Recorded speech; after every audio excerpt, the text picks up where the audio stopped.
Dumas. I am Bishop of Ansavo in Haiti, and I'm the President of Caritas Haiti, and also the President of Religions for Peace in my country, Haiti. And how has your work with Religions for Peace changed your ability to serve your community in Haiti? So the work we try to do together as religious leaders and Religion for Peace, first at all, changes my life. Because at the beginning, when I became pastor, bishop, my work was just to work with my community, my Catholic community. And from the earthquake, we started this new experience of Religions for Peace. I opened my view, I opened my heart and my mind, and I discovered we can do a lot of good things together to change the world around us when we work together. And with other religious leaders from other confessions, Christian confessions, from other traditional religions. And that was for me the first step in welcoming the other from the other side, from the other religions.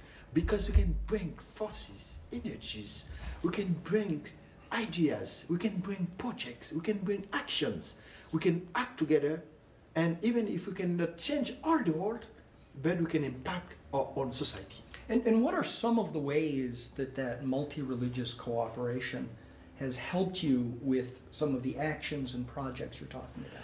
The first thing we did when we started our platform, Religions for Peace in Haiti, was to fight, to struggle against cholera. The cholera outbreak, the cholera started in Haiti, and everybody was thinking, where did it come from, and what we have to maybe accuse someone or some countries or some people. For us, the most important thing, the change which counted for us was how we can together fight against the diseases. And we make a call to all the religious leaders, even those who do not belong to Religions for Peace. We did that, and then together, all the religious leaders at the TV, at the radio, and everybody was so impressed and surprised also that in the past, religions serve maybe to divide people, to create chapels, to create realities where people cannot speak. And a lot of fees also. For the first time in the country, they saw all the religious leaders together to speak with one voice against the cholera outbreak and the cholera disease, and to say what we can do together, not to make process of other people, to accuse maybe soldiers from other countries, etc., but to say what we can do together. And that from that moment, that was a sign of solidarity. We start with very little things. For example, to share the what we call waters, or what we call also medicaments, medicine. Mm-hmm. We had in our what we can call deposit, and to share that if you have people who get sick in your community, don't stigmatize them. Remember, they are your brothers, sisters, cousins, they are neighbors, and to try to make a kind of conscientization of the people there. That was the first advocacy we did in the country, and that gave us a lot of credibility and authority. We started from that, and after this, people started accusing the Vodou people. They said they brought to us the disease, the cholera outbreak, and we stand together also, unity. We stand really with united together. We said we don't want that. We have a kind of proof of difficulty in our history.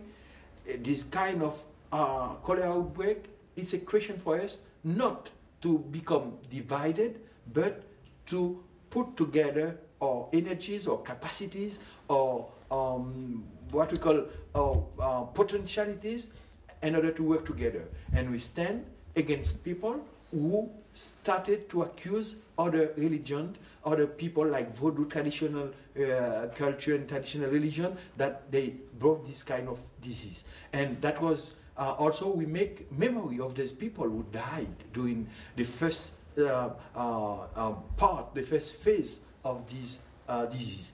And from that moment, people know in our country, in Haiti, so it's not a question now to use religion to divide people, but they will find religions to stay together, to stand together in order to face the challenges of disease, of sanitation problem, of housing problem. Also, they will see religious leaders together to stand for the country, to stand for the unity of the country, to stand what we call for the interests, the superior interests of the nation. So this is the first answer we gave to this situation. But also that gave us, because at the beginning, religious leaders, we got fear to each other, and we said maybe someone will use this platform for his own activity, but we understand it's not like that. Every day we have to make more efforts to welcome each other, to listen from each other, to learn from each other, and also to accept each other. We are different, we have a lot of diversities, but at the same time there is a kind of rich experience, a rich treasure. We cannot lose this treasure. Each religion brings from himself a kind of, what we call unicity, originality, that you can learn from each other. What the Council Vatican II said, we will find in which religion seeds of good things and also seeds of good energies to bring the world together and to be united, and also to bring a better world. You mentioned that multi-religious cooperation was a new development in Haiti after the earthquake. To what degree was there concern that cooperating with other religions might weaken their own faith or their own community? And what has been the experience? At the beginning, when we started, we didn't know where this experience should bring us. We just started because we make this constatation. After the earthquake, everybody was down, everybody was hit. And the earthquake, the natural disaster, didn't know if you are Catholic, Protestant, Jew, Vodou, or Islamic, or some other religions. So everybody was hit. And instead of saying, oh my goodness, we are so sad, and instead of complaining, we understand we can bring our energies, our views, our vision, our ideas, our projects together. From that, we understand. So we become enriched, we receive from each other. From that moment, I understand for me, for myself, as a Catholic bishop, what Christ said, and he said, you receive, when you give, you receive more. There is more joy, more happiness when you give than when you receive. But at the same time, when you give, you receive more than you give. And we discovered that we, from Protestant side, from Vodou side, from Islamic side, from Judaism, we receive a lot of things. Myself now, a kind of, ideas I had before about others. Now there is a kind of catharsis, a kind of purification of language, purification of heart, of soul, purification of mind. It's kind of conversion to the other, to understand better the other, and to find also the place of the other in my life. At the same time, to understand I am not the end of the world. There is more richness in the world, and there is a kind, what we call in French, arc-en-ciel, a mosaic with a lot of colors, a lot of diversities, but God wanted the world like that. We lose something when we don't receive the richness of the others, when we don't receive the diversity of the others, when we don't appreciate maybe all the beauty of the others. This is the way we try to become enriched, at the same time to increase also, to grow up as a platform. Because now we cannot work if my friends, the pastors, Protestant pastors, they are not there. We cannot work if it misses us, one of the members. Sometimes if you have some problems, even between some leaders, we have to become kind of mediator.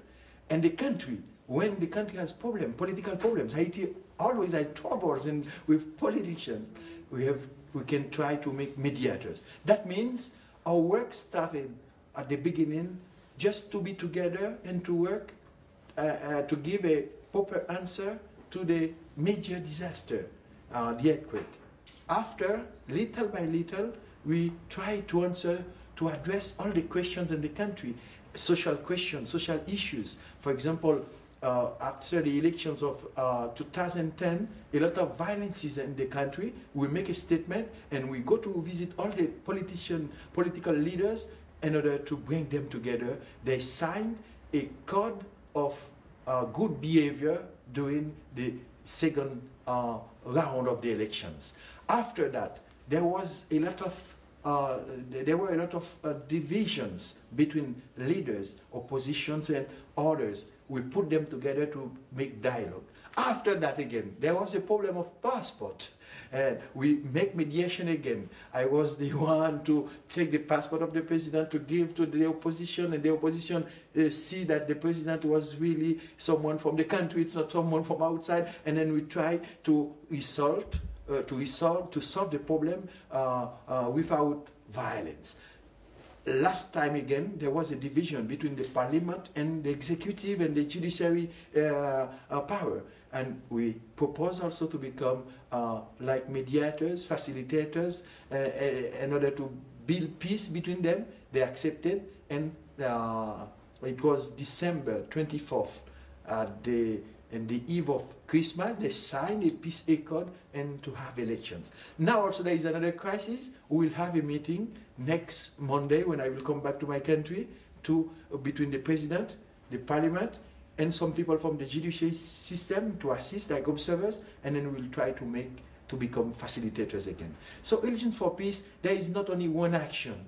There are a lot of actions, common actions we can do together, even if we are different by faith, but we believe that we are a unique family, and we stand to serve other people, to serve our society. And it's not now, I think we can, as religious leaders, we cannot just, a bishop, the other one is a reverend pastor, the other one is a more venerable Buddhist, and we pray for people, we try to keep the word in our mind, in our heart, in our thoughts, but at the same time, we can together do something to make a better society, to make children and the streets to have a family, to play together a role, a key role, to make advocacy that people can make a term with violence they do against women. We can do together something like religious leaders to make Haiti not only a destroyed country, to do together, to play our role, our key role, and to make a sustainable development. For that, I'm sure Religions for Peace in Haiti now is working about the situation of so many people in the Dominican Republic. They will lose their nationality because only they are from 1929. There's some people who came to this country, even the sons of these people, after 3-4 generations, they will lose their documents. We said to ourselves, in a discreet way, we try to do something. I met already the Archbishop of Santo Domingo, Monsieur Nicolas, and I said to him, as religious leaders, as also churches, we have to do something. We have to do something because as religious leaders, we cannot encourage any law which can discriminate human rights. We cannot also be part of people who encourage that. So that means we have a lot of things to do. And as religious leaders, I think the world offers to us opportunities to give a common testimony of love, of welcome, and a great testimony of the world we dream to see, the world we want to, I mean, not to create, but we want to be better for tomorrow. So that means it's not interesting just to be indifferent. Say something, do something can change life of people. Thank you. Thank you. Thank you very much. Yes, welcome. Okay. Welcome.